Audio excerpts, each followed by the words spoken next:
Всем привет! Сегодня снова здесь Елена и Валдек.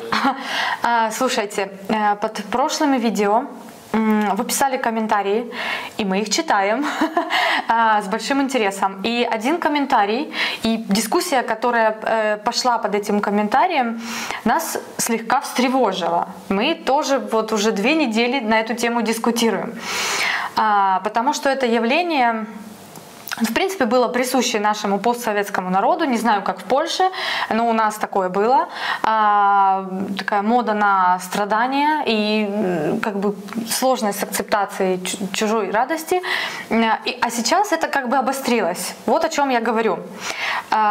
Очень многие люди с начала войны запретили себе радость. Можешь себе такое представить? Tak, no w ogóle cały film jest po to, żebyśmy się zastanowili, czy my nie mamy prawa do tego, żeby spełniać swoje marzenia i żeby wytwarzać w sobie radość. Radość, która nas motywuje do działania i która jest naszym celem, zdrowiem, wszystkim. To jest radość. I niepokojące jest to, że ktoś może tę naszą radość odbierać jako coś negatywnego. Я думаю, здесь, понимаешь, такой проблемный момент – это то, уместно ли радоваться, когда у кого-то горе. Девушка написала, что она не очень хорошо реагирует на фотографии, которые присылают ей друзья, которые сейчас уехали за границу, а она осталась в Украине. И как бы она слышит эту воздушную тревогу, вынуждена там прятаться с детьми в бомбоубежище. Ну, то есть, давайте так гипотетически представим сценарий такой страшный, который там разворачивается. А у этих друзей как бы все в шоколаде. Они уехали, они в безопасности, хотя все мы знаем, да, ну, те, кто уехал, что как бы шоколада-то тут мало, только кажется так, да, на самом деле мы двойной стресс пережили, война раз, эмиграция 2, об этом тоже было в прошлых наших фильмах. Так вот, очень много людей, я начала читать это все, об этом, и очень много людей с этим столкнулись. Еще одна моя знакомая, которая сейчас эвакуировалась в Англию с дочками, она тоже недавно написала, помнишь, тебе читала, что она даже пошла к психотерапевту, и психотерапевт создал ей план такой, чтобы начать снова радоваться, чтобы вернуться в это состояние радости. Причем этот план был настолько подробный, я так еще подумала, что это, наверное, очень тяжело, если человек запретил себе радость, потому что такие обстоятельства, потому что нельзя сейчас радоваться, как будто бы, да? Так вот, можно или нельзя? Что думаете? Вот что ты думаешь, можно или нельзя? Oczywiście, że można. Ja w ogóle chciałem tu przytoczyć takie powiedzonko, które słyszałem od mojego profesora na uczelni, że wbrew temu, co się sądzi, że przyjaciół poznaje się w biedzie. On twierdzi, i ja też się pod tym podpisuję, że przyjaciół poznaje się wtedy, kiedy nam jest dobrze. Конечно. Tak, bo Конечно. wtedy, kiedy nam jest źle, to każdy chce Ciebie pomóc, każdy chce bo on się dobrze czuje wtedy, bo jemu jest dobrze, nam jest źle, więc on się lepiej czuje, tak, bo jemu jest lepiej. I on wtedy tak. Natomiast jeśli ktoś cieszy się z awansu w pracy, z tego, że ktoś wygrał nagrodę pieniężną na loterii, że ktoś zwiedził świat, i jeśli ktoś z tego wszystkiego potrafi się cieszyć, to jest nasz prawdziwy przyjaciel, bo on cieszy się razem z nami tym, co osiągamy, tym, co nam się w życiu przytrafia. Dlatego dla mnie jest to kompletnie niezrozumiałe, jeśli ktoś ma za złe swojemu przyjacielowi, bo on wyjechał gdzieś do Europy Zachodniej, jest mu tam dobrze i to jest powód do tego, żeby zerwać kontakty na przykład. Dla mnie to jest nie do помышления.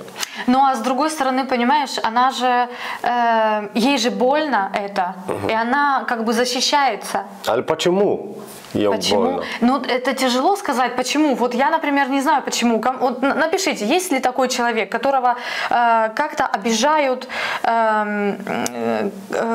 фотографии людей, которые уехали за границу, и им хорошо. Напишите, что вы чувствуете, почему вам так не нравятся эти фотографии, вы готовы, например, с ними перестать контактировать. У меня такое было, я тоже говорила уже, что когда я переехала в Польшу, то мои подруги стали со мной сквозь сквозь зубы разговаривать, как будто бы я предательница, как будто бы я бросила Украину там или еще что-то, и им плохо, а мне тут хорошо. Тоже одна зрительница наша написала, что она переехала из Беларуси и в соцсетях, знаете, как бы делится там своей жизнью, разговаривает с людьми дома. И вот те люди дома, они ждут, что ей здесь будет все плохо.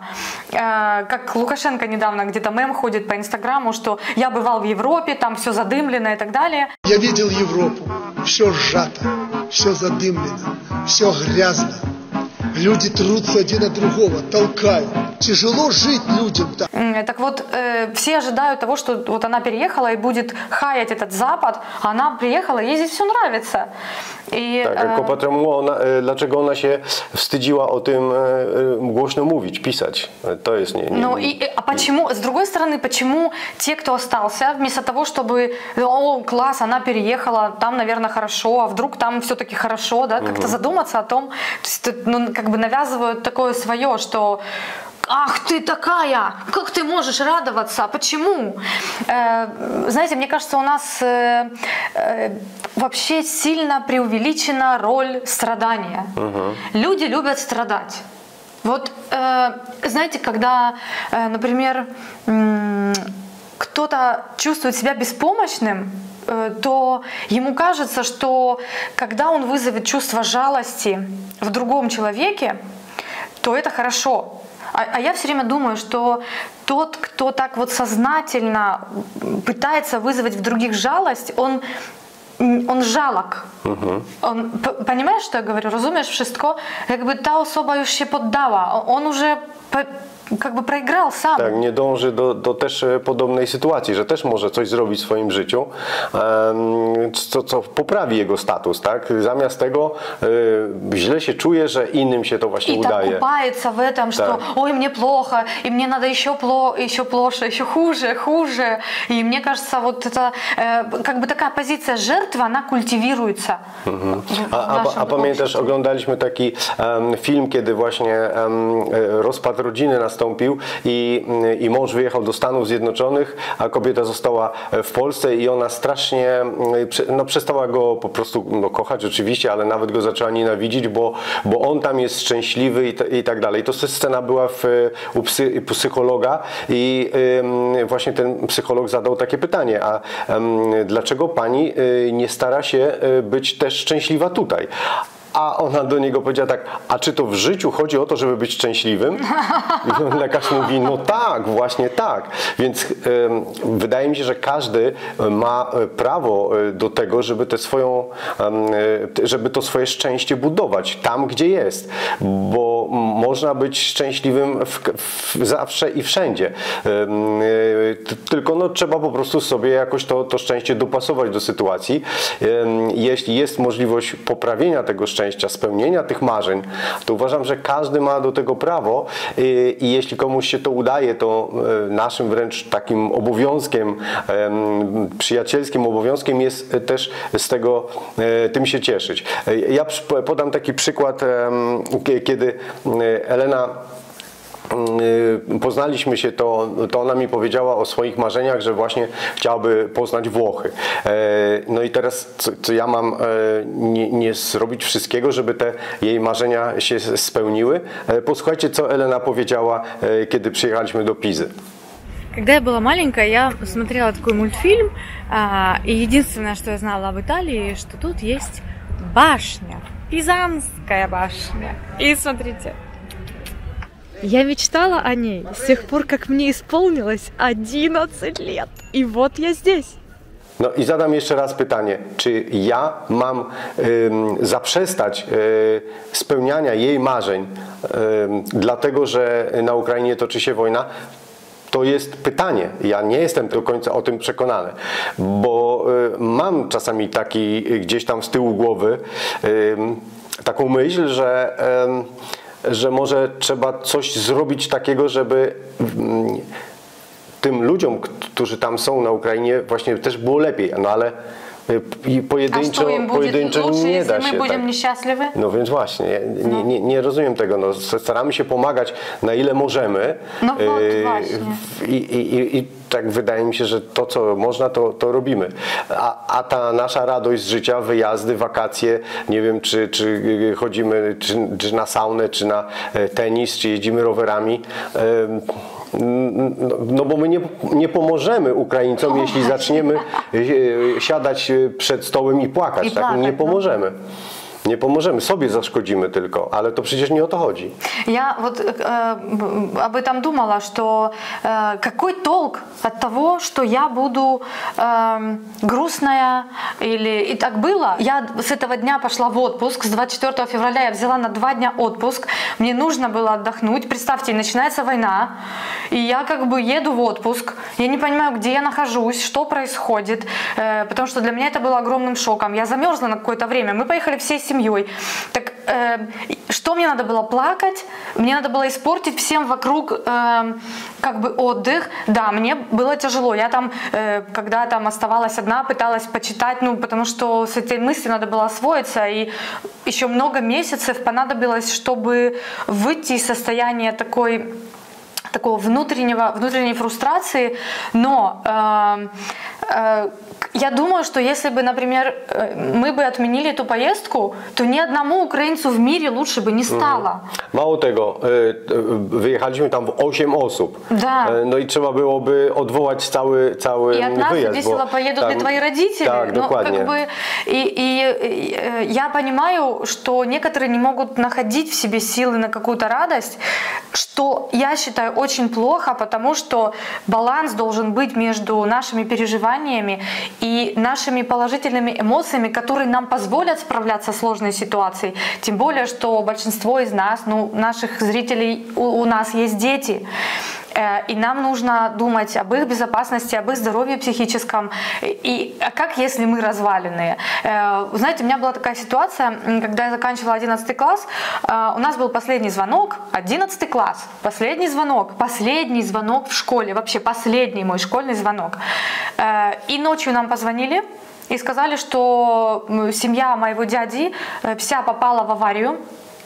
И младший сын лежит в реанимации, дядя мой в реанимации, мама их с братом в реанимации. У них остается дочка, моя сестра двоюродная, с которой не с кем завтра быть. И я сначала расплакалась очень сильно. И я говорю, ну я останусь, бог с ним, с тем звонком последним, неважно. И когда я к ней пришла, я поняла, что ей нужна нормальность. Ей не нужна я плачущая, я там замученная, испуганная. Ей нужна нормальность. И когда, знаете, у меня тоже знакомая здесь в Польше, полька, она с самого начала работала с беженцами, с самого первого дня она не спала, она только сделала перерыв на ковид, когда заболела, то не хотела, и она на арене Урсынов просто отдавала все свое время. И вдруг она написала, у нее там все посты на Фейсбуке, знаете, помочь тому, собрать то. И вдруг, блин, какая фиговая весна. Или лето, какое фиговое лето. А потом она написала, что нам всем хочется нормальности, нам всем хочется обсуждать, какое фиговое лето, нам хочется обсуждать фильмы, нам хочется обсуждать покупку платьев, потому что это поможет нашей психике вообще не сорваться и не сойти с ума. И мне кажется, что человек в каких бы обстоятельствах он ни находился, то он должен для себя находить какую-то радость, минимальную. Какую-то нормальность оставлять себе, почитать книжку. Я понимаю, что это звучит абсурдно, что, может быть, голова не может переключиться в каком-то страхе, но нужно искать что-то нормальное. Я тоже прочитала такую статью, она у меня, кстати, тут прямо открыта, украинского психолога, которая как раз-таки описала то, что происходило в Украине в самом начале войны, когда, например, какой-то впис в соцсетях о том, что девочка ищет грумера для своей собаки встретился просто с такой агрессией. Как ты можешь думать о стрижке собаки? Блин, да это то, что девочке было знакомо с той нормальной жизнью. Это то единственное, что ей осталось. Она хотела точно так же, как раньше, водить собачку к грумеру. Или там парень достал по голове виртуально, потому что спросил, где купить сигареты. Не дай бог спросить, где сделать маникюр. Как можно думать о маникюре? А мне кажется, что, наверное, нужно. Наверное, нужно оставлять себе рутину, которая тебя удержит в той normalności, da? To jest, ona должна...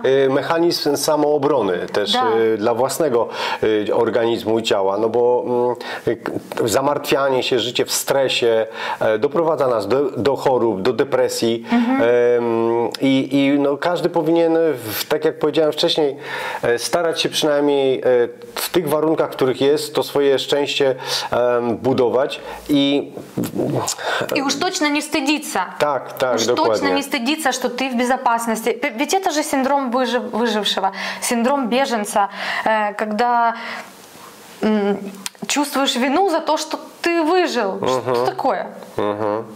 No. Tak, to słabe jest i dlatego no, apelujemy tak, o to, żeby właśnie budować swoje podejście do innych, którym być może w tym czasie akurat jest lepiej, bo za parę lat może sytuacja się odwrócić.